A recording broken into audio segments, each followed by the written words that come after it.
Hey everybody, it's John with National Sports Entertainment, and I'm going to cover this my prediction on this game now, this Chiefs Bengals game, the spread, and go into what's weird about the line, because this is another one that I've gone into in a couple videos. Again, just in general, what I think about these teams, but of course I always look at everything until the last minute, and I do genuinely believe that these lines are going to move. So a day or two ago, Kansas City was about a 1 or 2 point favorite, meaning taking the Bengals would have been about plus 110.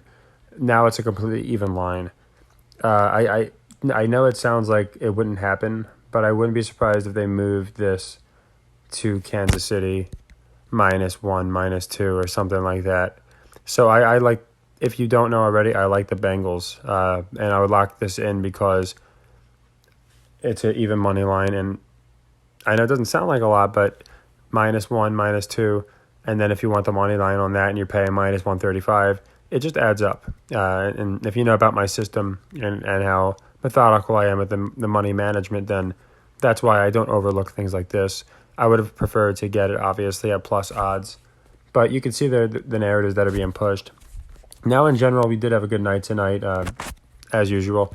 Like I said, all of the basketball plays were leg ones, which just means they were all for one unit. And we only had the 3 college that I mentioned in my last video.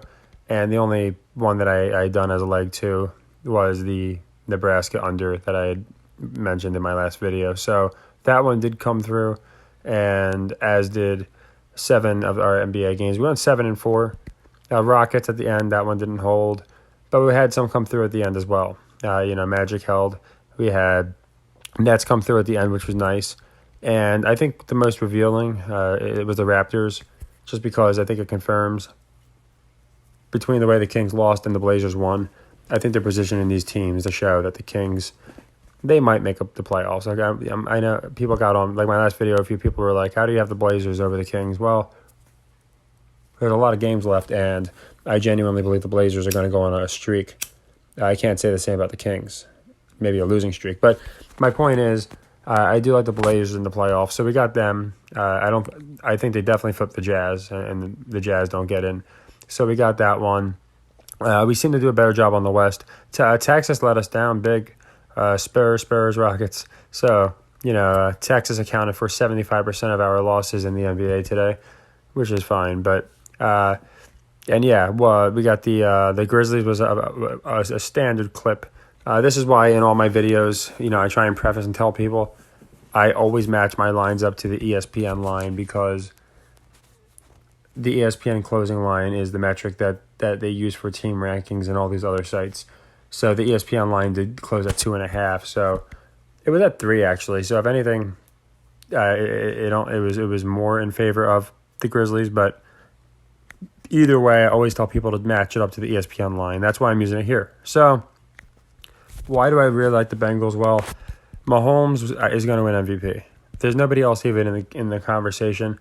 I had a theory they were going to try and give it to Justin Jefferson, but he didn't have a good enough end of he needed 1 or 2 more games where he went Randy Moss mode, and he might have been able to do it, but they won't do it. So now Mahomes is going to get the MVP. Josh Allen got the first seed. Now, this doesn't always happen, but it's just usually the case. That makes me more convinced that Burrow will get to the Super Bowl. And then on the other side, of course, you got Hurts. He didn't win MVP. He's going to win, in my opinion. I believe they do AFC and NFC MVP. I think they do that now, in which case he would definitely win that. And as far as the first seed, they had that as well. So it's just interesting. So I just think in one fell swoop we're going to have them both eliminated. And I wanted to cover this game because this one is just, as far as money line, because of the Patrick Mahomes fake injury. I haven't even looked into all the stories as far as the Niners, Eagles, the spread, what they're pushing there. But because of the fake injury, I think they're going to, I think they'll probably get, they're trying to get people on Cincy, not a lot, but probably because I think Cincy's going to win. But at the end of the day, Vegas does like to have handles because these handles can be audited and things like that. At the end of the day, and there's sleuths that go through the handles can't be absurd.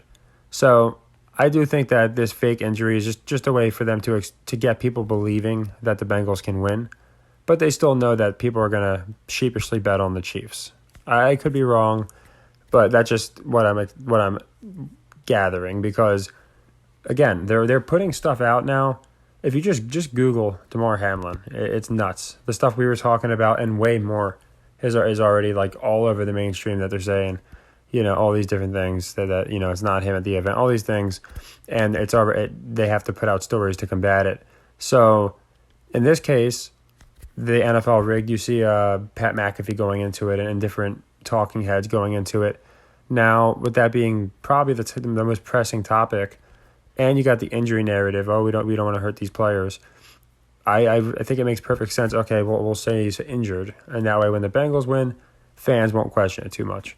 So, again, they think we're stupid, and that's just what I believe happens. So they're going to really, in my opinion, and again, Lamar didn't win because he was injured. They said Trevor Lawrence was injured. Hurts injured. Probably same thing's going to happen to him. Tua injured. So you can see they're going to push this narrative that all these guys basically, lost or couldn't advance in the playoffs because they had an injured quarterback or an injured player.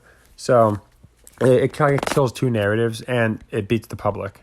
So yeah, I love Cincinnati here. It's going to be a leg 3, which means for 4 units, we'll find a leg 2 that loses. We have some open and we'll plug this in as leg 3 for 4 units. Now, again, when I'm done with the video, I checked my book. My books, I got minus 105, so you might get lucky. But I wouldn't go to sleep and then if you see the video, obviously, I wouldn't just go to sleep and then decide I'll do it in the morning, just because I could see it moving to -1, -2. And then now you got to play the spread instead of the money line, which is fine. But I like being able to get the money line value. I would like plus odds, but it doesn't look like we're going to get them. I don't think it's going to swing back to plus odds. That usually doesn't ever happen. So in this case, yeah, I love the Bengals. Wouldn't be surprised if the line moved, and I think they advanced to the Super Bowl, and they pushed this injured quarterback, injured player. They got to play now. The players are going to demand they get paid more, and it's just virtue signaling by the NFL, where they basically act like the villains. The players bind together and look like the heroes. That even though they're getting paid $500 million and they miss weeks with turf toe, they'll look like the heroes, and people like that. People like Patrick Mahomes. Most people do. But I think it's real. So they want to see Patrick get paid more, and if he's injured, they want to see redemption and whatever the case may be. And to all these other guys, Lamar, these faces of the leagues, Hurts, that are being injured, I think the same is going to happen, where they're gonna loop Damar in, even though it's not an injury for him, it's a medical ailment. They're gonna loop them all together and basically say that they need to restructure the league, maybe change it to flag football or something. But I do think that the Bengals, they win this game. I think the NFL thinks they have people fooled, and the fake injury will be the reason, and then people can't say it's rigged. So, I think fans might even be on alert for how Patrick looks this game. I don't have to tell you guys this, but just watch how he's running around. If you have a sprained ankle, can you run perfectly? Does adrenaline kick in sporadically, where when it's third down, your adrenaline will kick in, and then for some reason the anatomical structure of your ankle decides to go against gravitational forces, and you can somehow cut perfectly.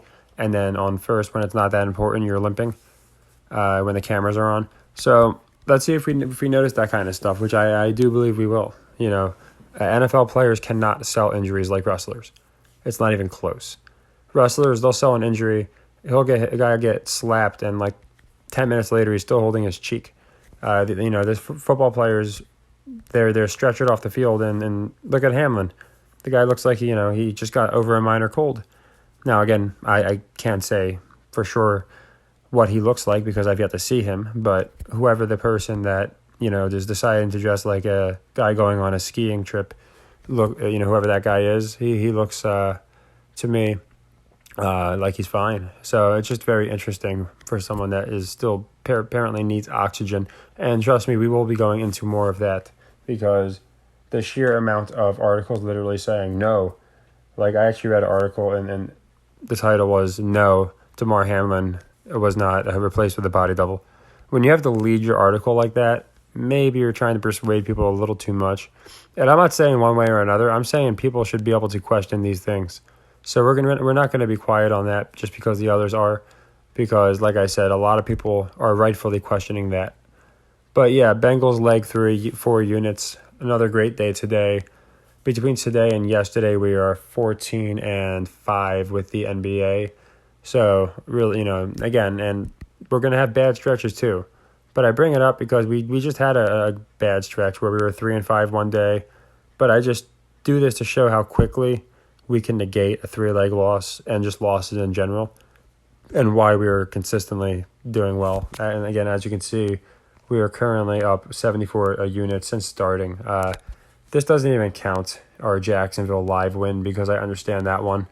Not everyone might have played out of reluctance, but I did play that one. So I'm up personally more, but I try and keep it uniform. So it's all the picks that are in the playlist that everybody tailed, that I know they tailed, or they should have at least. So the Jacksonville one isn't the playlist, by the way. We predicted that live, but I understand with live action, it's harder than before the game. So, just to be conservative, I didn't even include those earnings, which was like 10 units into what we've gained. But yeah, I think we add more this weekend. As I said, there's a ton of college games. I brought this up in my Discord, coming up in the next couple days.